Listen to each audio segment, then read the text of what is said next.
signs that a relationship is not healthy. Joining us now with some answers, hopefully, is relationship expert Kofi Ofori Boateng. Kofi, good to speak with you. Let's start with maybe just clarifying some of the types of abuse that do occur in relationships.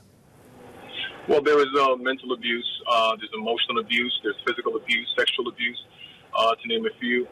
And it all stems from pretty much the same thing.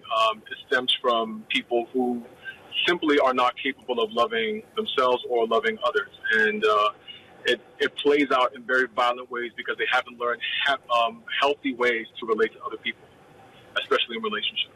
But Kofi, you say it stems from people who are not capable of loving other people or themselves. But you hear, frequently that it's because I love this person so much that I'm doing what I do. Well, then they have the wrong definition of love, because love basically seeks to better the situation of another person, help improve the situation of another person, be it their mental situation, emotional, spiritual, physical, whatever. You are there to help them be better or experience this life in a better way, in a higher way. When you do anything that counters that, you're not operating in love anymore. That's something very different. That's usually fear, that's hate, and it tends to play out in abuse.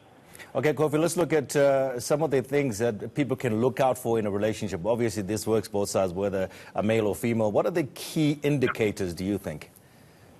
Well, it's very simple indicators. Impatience. An impatient person is usually, that's one of the first signs. Unkindness, envy. If they are envious of what you have, who you are, the kind of attention that you attract to yourself, that can be a problem. If they're not protective of you to the point where they even protect you from themselves, if need be, there's a potential for abuse over there. If they're easily angered, you hear abusers say this a lot. I don't know what came over me. She angered me. She said something to set me off. If a person is easily angered, that's usually a red flag right there. There are quite a few more, but I'm not sure how much time we have to get into them. Yeah, there's a few. But let's look at maybe personality disorders. Is this prevalent to people that may have personality disorders, or it's just, it's general? Well, it's a general thing. It's not really an issue of personality as it is character. These people have not learned how to conduct themselves accordingly or in a loving fashion. There's a character that needs to be built by an individual before they can say that they're capable of loving someone else. There's a skill set that needs to be built up, and unfortunately, they haven't invested the time in learning the skill, acquiring the knowledge of what these skills are and how to use them within the context of a loving relationship. I find that tends to be the main issue more than personality. Now, Kofi, just going back again to some of the stories we do hear, where you actually get sometimes the victim looking at the perpetrator and saying, because you did not abuse me in this fashion, and that's usually in a violent manner, maybe you don't care anymore, you don't love me anymore. The other way around. Yeah. Well, unfortunately, that can come from socialization sometimes. Things like tradition, customs, and sometimes even family ways of living can influence that kind of thinking.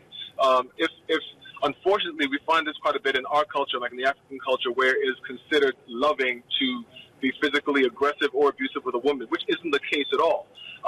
That is nothing short of flat-out abuse, and it should never be seen as love. Anyone who holds that mindset is basically setting themselves up for a seriously abusive situation, and I would advise that they seek better information on it.